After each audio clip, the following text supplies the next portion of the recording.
Welcome back to the Making of Her, the podcast where we peel back the layers of leadership, identity, and reinvention for women who are ready to step into their power. Today's guest is someone who embodies this journey beautifully, Dr. Karen Tindall. From her career in dentistry to her evolution as a leader, as a mentor, as a change maker, Karen's story is proof that the chapters we write for ourselves can be so much bigger, bolder, and more aligned than the scripts that we have inherited. In our conversation, we talk about the transformations that have shaped her, the lessons that she learned along the way, the hard lessons, right, along the hard way, and the legacy that she is consciously building. So if you've ever wondered what it takes to expand beyond the roles that you have been given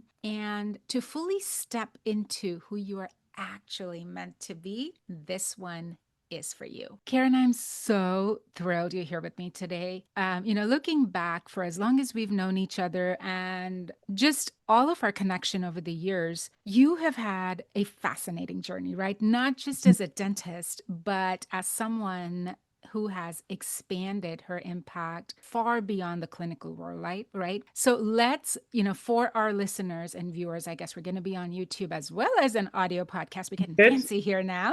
I would love to start with your journey. If Mhm. you wouldn't mind sharing a little bit about why you got into dentistry and then just the progression beyond it. Yeah. Well, first of all, thank you for having me. I always love getting to chat to you, and yeah, to tell my story is super fun as well because I come from a family of physicians, surgeons, medical professionals, and guess I saw all of them going through day-to-day life when I was in school, and I knew that I didn't want to be a medical doctor. Which is interesting now because now I look back at it, I think I would have made a really good medical doctor, but I didn't want to be a medical doctor at the time. And maybe it was the on-call that my parents did when I was younger. And in those days, it was way different to what it was now.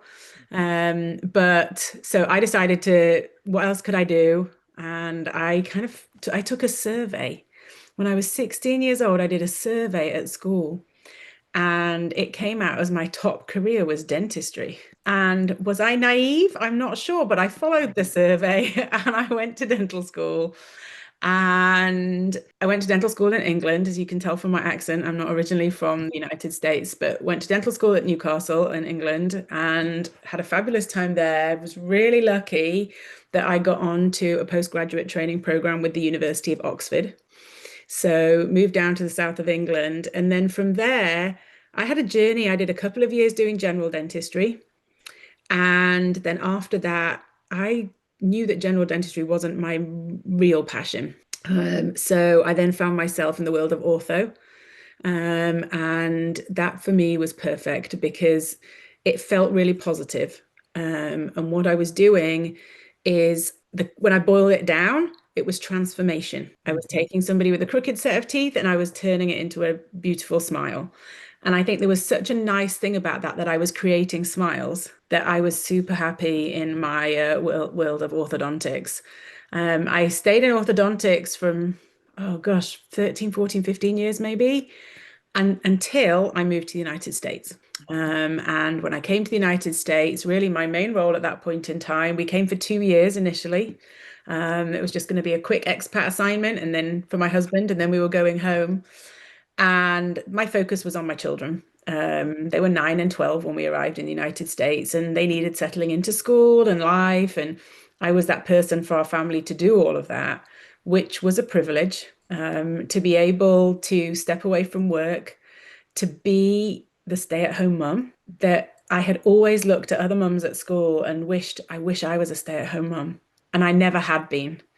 And you'll know what that's like when you really see everybody else. And I had the opportunity to be the stay-at-home mum, and it was amazing, and I loved it. And when they were at school, I got a dog. I took tennis back up, started playing tennis again. I had done that when I was younger, but I started playing regular tennis.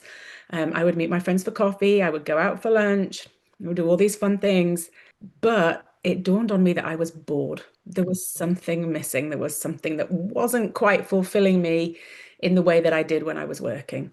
And it was this transformation piece that I didn't help people get their transformations. So I retrained and got a certification as a professional life coach with the Mhm. International Coaching Federation. And then from there, I've done various other different certifications in positive psychology and trauma-informed coaching and somatic coaching and mindfulness facilitator. And I'm always looking, I'm not somebody that just sits still. I'm always looking, what else can I add on? What else can I learn? How else can I expand my knowledge? And that's where I've found myself today is I now work, I would give myself the title of executive coach and wellbeing strategist. And I work with individuals and teams who really want to be able to live the best version of their life, whether that's at home or at work. They want their business to be successful. They want their teams to be happy because happiness boosts productivity. And there is an amazing statistic. It comes from the World Wellbeing Movement, and they did a meta-analysis of over 3,000 studies that for every 1 point increase that you can get an individual employee's happiness to increase, you will receive a 12% increase in their productivity. That's huge. Yeah, Yeah. it blew me away, that statistic. And that's what it boils down to of why I'm doing what I'm doing. I want to help make people feel happier, more confident, help businesses be more successful, help it impact a larger number of people. Because when the business is successful, then all those people in that business thrive too. So yeah, it comes down at the end of the day, it's simple, making smiles in whatever That's way I can. That is so powerful. What I love about this story is the evolution, right? It's not just what you do, but also who you have grown into and Mhm. become along the way. Mhm. Let's dig into that transformation for a little bit. How did you end up navigating those shifts in identity, right? Because it's always been that what I call our first act, that box we've put ourselves in Yeah, of dentist, orthodontist, yeah. with that transition into what your current career or how you help people.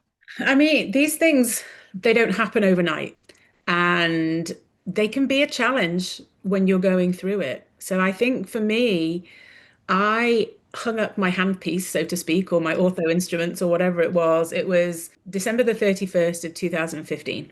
And before that point, I had never really even questioned my identity or even thought about what my identity was. But I remember waking up on New Year's Day, 2016, and the question that went through my mind was, who is Karen? And I felt genuinely lost because I didn't have an answer for who was Karen. And until I moved to the United States, like I had 6 weeks, almost I couldn't even get to that point of who was Karen. At that point in time, even when I first moved here, I was defined by my relationship to other people. I was Josh's wife and I was Kate and Isabel's mum. And that became my identity. That became my identity, but it wasn't really, it didn't, yes, it belonged to me, but that wasn't the whole story. There was still the question of who is Karen? Like, what does she have for herself? What does she do? What does she offer the world? And I tried so hard to create an identity for myself initially. I went straight into volunteering. I did a lot of volunteer work. I had to give back in some way. I had to be doing things. So I'd left my horse behind in England when I moved to the United States. So I went straight to a therapeutic horse riding charity, and I worked with children with special needs and would help them ride and interact with horses. And so that was one thing I did. And then I went and I then got a role at the children's hospital that just opened here. It was Arkansas Northwest Children's Hospital, and I became a playroom volunteer. So I ran the playroom 1 morning a week, and I got to hold babies when they were sick and sit with them when their mums were having showers, or I would get to play with children in the playroom. And all of these things were lovely and great, but it still didn't give me that identity that I was looking for of who is Karen. And then it was only after I'd done my coach training that, and this is maybe another naive piece, that I thought I've done my coach training. Now I'm a coach. Now I have a business. Now I have like this is me. I'm done. I'm set. And not really, because you're still defining who you are, what do you do, how do you help? And it wasn't easy. It definitely was not an easy path to follow. And I came up with all these different people that I could coach.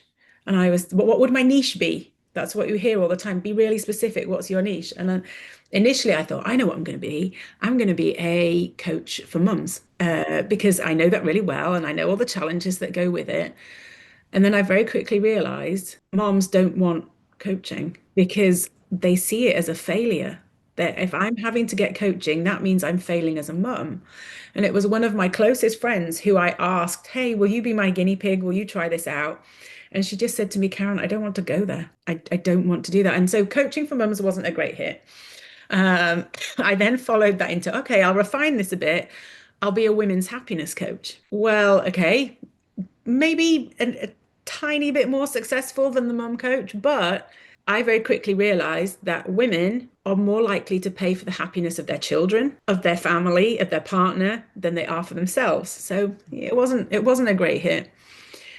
I then thought, okay, what do I know really well? And at that point in time, I'd been in the United States maybe about 2.5 years with this title of like an expat wife, or the title that I really don't like that goes along with that. And this is where something I didn't like this identity was expat spouses, when they go abroad with their partner's job, you're called the trailing spouse.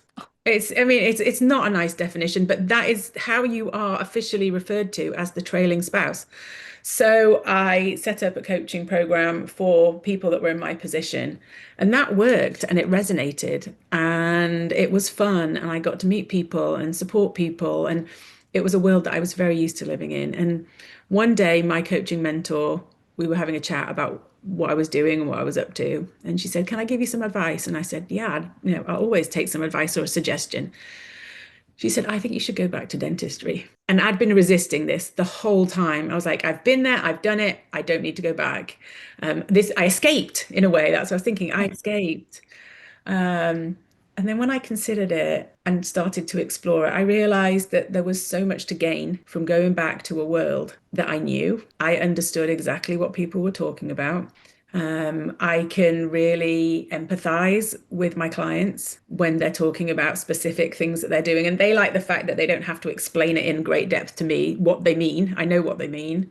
So I found my way back to this world of dentistry, and not just the clients that went with it, but the people. I mean, I wouldn't have met you had I not come back into this world. So the people that I then met at meetings and events and throughout all of that COVID pandemic online doing things, that was a great opportunity for me. I spent my time meeting people online that I found my way back into that world. And now the nice piece of this is that I'm still in that world of dentistry, but I've also expanded outside of that world of dentistry, where I'm now working with people who are not dentists and their businesses are not dental or medical related. So it's an interesting like character arc that I started off, I went back, I'm still there, but now broadening my horizons as well. So yeah, my Okay. identity is now, I know who I am now. I'm There. confident. I think so many of our listeners, myself included, can relate to that. Like you resist the pull to something which is actually going to be the gateway into where you do belong. This naturally brings me into leadership. Hmm. Because when we expand who we are, it actually changes how we Hmm. lead. And for somebody like you who works with leaders and their teams, and not just dental, but Hmm. outside of dentistry as well, how do you define leadership today as compared to when you had first started out, be it being a dentist or whatever else along your journey? I think, and this is a really good question. And I was just this weekend, I was at a meeting in Scottsdale, Arizona at the Spear Institute, and it was a Women in Dentistry Spear event. And there were some really great leadership topics that we were talking about. I think for me, leadership now doesn't just relate to the person who is in overall charge, who is the one who is at the very top of that ladder. I think everybody has some leadership in them, in a team. They may not be the ultimate leader, Mhm. but everybody has some self-leadership. And it's a thing, it's an interesting discussion to have as to, do I feel like a leader? And it's only on reflection from other people, maybe, of how they see you and what you're doing and what you're putting out there, that yes, I am a leader. And even though my title may not say leader, it may not say CEO of a big corporation, I don't need that to be a leader. I can be a leader in my family. I can be a leader for my children to follow my, what they're not going to lead me as in like they're just going to follow my path exactly, but to be able to show them that, hey, you can do this, you can have challenges, you can have setbacks, you can have great days, you can have not so great days, but you can still do it. And to be able to come out the other side of it, I think leadership now means so much more than it did maybe when I started out as a baby dentist. And I was a very baby dentist when I first started. So I was a couple of days short of being 23 when I graduated from dental school. And I look back at my pictures of my graduation, I look like a teenager. And at the time, I didn't understand why my patients would question me when they would walk in of, are you sure you're old enough to do this? We'd get offended. I think I was a young looking 23-year-old at the time. And I didn't understand it because I thought, well, I'm the dentist. So maybe my definition of leadership has definitely matured. To now see it as I was working with a team just this morning, and we did a online workshop over their lunch hour. And that was the message that I was actually talking to them about, is that you're all leaders. Mhm. And it was interesting getting them to recognize that, and then all seeing that, yes, they were all leaders and they all had a really important part to play in leading their team. So, Yeah. What do you think women bring to leadership that is different? um, a really high degree of empathy. I think that's where women excel, is in that empathetic way that we understand. There's always going to be somebody who breaks the rule. But for me, it's empathy. And I think being open to trying something different. Maybe it doesn't have to be the classic solution. I think as women, as mothers, as daughters, whether we're very good at being presented a challenge and something's not working and coming up with a different way of doing it because we need to make it work. So how are we Yes. going to do it? So I think it's that resourcefulness that is just ever so slightly different, between women and men. And I think you'll find great leaders of both, Of course. great leaders in both. But I think the empathy piece for me, it was huge. Of course, no journey is smooth, right? It all has its ups and downs. And I find that the most inspiring leaders, be it male, female, are usually the ones who have walked through the fire and come out Mhm. on the other side stronger. But as a woman, right? What do you see as the biggest challenge that women leaders, doctors, dentists are facing today, just in the leadership realm? I think for me, the biggest challenge is the sheer number of tasks that they are juggling all at the same time. The fact that they are not only trying to be the best version of themselves at work, they're also trying to be the best version of themselves at home. They're trying to be the best version of themselves for their community. They're trying it everywhere they go. They're wearing so many different hats, and the mental load, which is that invisible work, really, that it's a uniquely woman-based phenomenon, that you will not only be the leader in your workplace, but you're also the house manager of your home and your family. And there's a really incredible, I can't pick the exact numbers of the statistics, but I think it's less than 5% of men are in that position, that they are the house leader, the manager of their home and family, as well as having their leadership position at work. So women are juggling all of these different pieces, and there are many great work environments that will support that. But equally, I've come across work environments where that's not supported, and you're coming to work and it's almost like, okay, leave your baggage at the door and you're going to come in here. And I remember even being told one day, not me directly, but it was in a team meeting in a dental practice that I worked at. We had a mirror at the top of the stairs. And when you came out of the door to go down the stairs, we were told, you look in that mirror and you think it's showtime. Showtime. We're going on stage now. We're going to be happy. We're going to be smiley. And I think, yes, there's some part to that.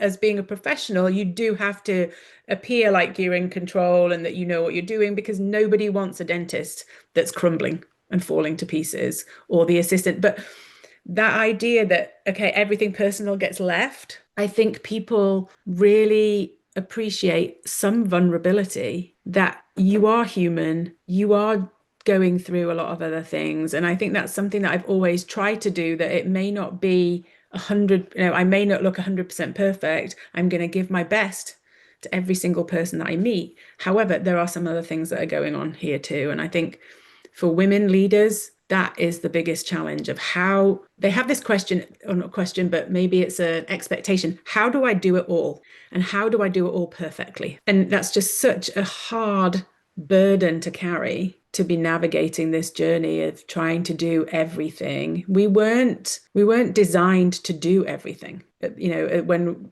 life was created, we all these pressures that we have in the modern day world, it's almost like we put on ourselves anxiety is caused by scheduling, because we say yes to too many things. There's too many things to do. And then when you leave work, you know you have to go. I mean, how many times do you think, okay, it's the end of the day. I know that let's pick an example. I know that I've got to get from work to my child's volleyball game. I've got 45 minutes to do so, because it's a 45-minute drive. But somewhere in there, I also need to squeeze in a quick trip to the grocery store to pick up something for dinner. And I haven't actually written a list because I've been busy. So somehow you're trying to think, okay, I've got 45 minutes and I've got to do all these things. And I was listening to a podcast yesterday, and I think this really stood out at me. Your to-do list is really a wish list. And not everything on it is going to get done. And if you go about with an expectation that it really is a wish list, maybe that gives us a little bit of space to be like, okay, my expectations are not set so high. I love that. I love that honesty. And that's exactly why I wanted to sit down with you and have this conversation, because this show for me, I think the how it's evolved started with Lead with Soul, focusing on leadership. And even in that short space of time, the evolution of, I was like, no, it's not just about leading, it's about becoming. Mm-hmm. How can I become her? I said, well, I don't know about becoming. I think it's more about the making, because we are doing it Mm-hmm. and we are rewriting our stories, and we're actually learning to lean into who we are meant to be outside of what growing up has told us that we should be. So when you hear the phrase, the making of her, what Mm-hmm. does that mean to you personally? I think when I hear that, it's understanding that life is a journey, and every single little piece of it forms who we are. And I think for me, we're never just destined for one thing. I've got college aged daughters, and listening to them and their friends and thinking about what's next after college, because I have a senior, and they want a lot of people that age, they want the answer. They almost they want to know what they're going to be. And I think that's where the making of her comes into it, is understanding that at this point in time, whether you're 22 or whether you're 42 or 62, you don't know what you're going to be. I think the most important bit of this, and maybe in the making of her, is knowing the next step, but not knowing the whole of that journey, and knowing that when the time comes and you need to make a decision, that you have the wisdom inside you to be able to make the decision that's best for you in that moment. I Love think it. I think that's for me the making of her, is having the wisdom to make the decision when you need to. Beautiful. I could talk to you for hours on all this. As we start to wrap up, I actually want to leave our listeners with some reflections that they can carry into their own lives. So, what is a book, a resource, a practice, a podcast that has deeply influenced your journey? That's really good. I listen to so many different little nuggets of things. I think for me, firstly, I wish somebody had taught me when I was much, much younger, 18. That would have been a good time to learn this skill, if not before, how to meditate. Mhm. That if somebody doesn't meditate, and it doesn't, I think it can be a scary word, because they think, oh, we're sat here with our hands like, and just completely clearing our minds. I do a guided meditation practice. So I always have something that is guiding and that can bring me back to it. And then I'm thinking about sensations or thoughts or whatever. But for me, I wish I had learned to meditate or do breathing exercises at a very young age because now I find it a luxury to be able to do that. Like to be able to some 5 minutes of just breathing, like wow, that is so nice. So that would be my first thing. Mhm. In terms of a resource, I am a really big fan of listening to Mel Robbins' podcast. I don't listen to every single episode that she puts out. I will pick and choose, but she has some really great people on there and the guests, and there's the selection of people. So I guess it's her podcast, but it's a wide selection of opinions and ideas. So maybe it's hard to narrow it down to one thing, but Mhm. I think picking and choosing and listening to a diverse array of opinions and ideas, that's how you find the things that work for you, probably rather than listening to one person's ideas on one topic. So I would say go for a variety of diverse sources of what you're listening to, and then craft your own perfect solution rather than being a diehard fan of one podcast. I love that you said that. Back in the day when I did surgery and was placing implants, I trained with Dr. Carl Misch. Mhm, And that was one of the first things he said to me. He said, "Don't be so tied to one person, one technique, one method. mhm. Go learn from whoever you feel, appeals to whatever you're trying to learn. Pick up pearls from each of these interactions, but the necklace you build will be your own." And that has stuck with me ever since. So I love that you said that. I like the idea of your idea of the necklace, though, because you can imagine each bead is a different idea from somebody. Yes, yes. If your younger self could see you now, what do you think she'd say to you? I think she'd be really proud, actually. And I think that's because my younger self would have never believed that I wouldn't be working in dentistry full time, like as a dentist, sitting down and seeing the patients. My younger self wasn't overly happy with being a general dentist. It wasn't my thing. It didn't make me happy. It didn't fill my cup. That number one, to make a change away from that to do ortho was good. But then I mean, had I still been in England now, I could probably hand on heart say I would still be doing exactly the same thing Mhm. as I would have been doing. I somehow wouldn't have opened my eyes to the fact that I could do something else. So I think my younger self would be a little bit shocked and be like, "Oh my goodness, you did that. You've made changes. You continue to make changes and add things in." And I did a webinar the other week with my coach training school where graduates came in. And each month a different graduate comes in and talks about what they have done with coaching.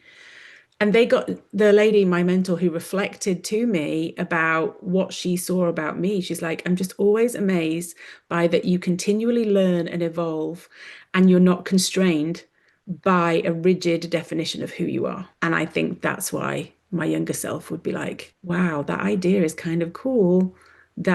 Just because you went to dental school doesn't mean that you have to be a dentist." Because there have been times when I thought, I don't have any other skills. I can straighten teeth. I can bend wires in a particularly cool way, but I don't have anything else to take to the world apart from that. When really, when you dive into it, there is so much that you have to offer. So, yeah, I think she'll be impressed. I would 100% agree. Finally, what's next for you? What chapter are you writing now? Well, right now I've got two chapters that I do, and one is that coaching side, which we've mentioned, but the other side of this for me started as a hobby, something that I was just passionate about. I love travel. And I have been known to create some travel itineraries for friends and other people that I've worked with, other dentists that I worked with as well, when they're going to Europe or they were going to England, and they'd be like, "Hey, where should I?" And I'd be like, "Hey, you need to do this." And I actually had them, I would type them out on the computer and send them to them. And last year, I think it was last year, I was in Aruba at a dental meeting, and same thing happened that I shared something with a friend, and they were like, "You should do this professionally." And I was like, "Yeah, okay." Anyway, Mhm. that seed sat there and it grew and it grew. And at the end of last year, I did gain a certification to be a certified travel advisor. And I started doing it for just myself and my family and very close friends. And then their friends would ask them, "Oh, who did you use?" And they'd point them in my direction. So now I have so much fun that how it typically works, this isn't a strict rule. In the mornings, I coach because somehow most of my clients want coaching in the morning up until lunchtime. And then in the afternoon, I swap hats. Talking about wearing a lot of hats, I swap hats and I become Karen, the travel advisor, and I plan trips. And this afternoon already, I've been thinking about safaris in Africa. Like, That's amazing. wow. But I just get so much joy from it because I think it's the fact that I'm learning about new destinations. I love organization and planning. And again, I'm creating something that's going to make people smile. So I love planning trips. That's my new chapter is this travel side of me. Love it. Love it. For our listeners, where can they find you? Where can they lean into you for coaching needs or travel advisory and planning needs? What is the best way for people to reach out to you? So I live on Instagram at the moment, and you can find me. So I'm at Dr. Karen Tindall, Dr. Karen Tindall. Or for my travel one, it's at Go Globe and Co. So both of those places you can find me. I'm also on LinkedIn, if people want to find me there as well. But I'm living with the freedom of no website currently, which is actually really nice. Uh-huh. It's in the plans, but at the moment, just living as a kind of internet nomad is fun. And It sounds very liberating. So, Karen, thank you so much for coming on today. It's been a pleasure. I know we've wanted to do this for a while and it finally happened. So, hey, thank you very much. yeah, thank you for having me. I really enjoyed our conversation, and like you said, I could just keep going. So, but we'll call it a day for now. And I will have all of her contact details, her Instagram handles in the show notes. So if any of our listeners want to connect with her, you will know where to go. All right, everybody, have a good day.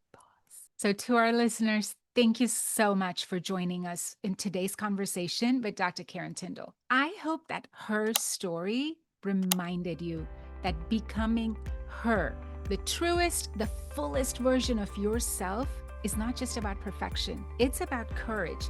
It's about reinvention and rewriting that story as many times as you may need to. Now, if this episode resonated with you, I'd love for you to share it with another woman who could do with hearing this, who's on her own journey of reinvention, of becoming. And if you are ready for more of these conversations, for tools, for stories like this, make sure you're subscribed. I will see you next time.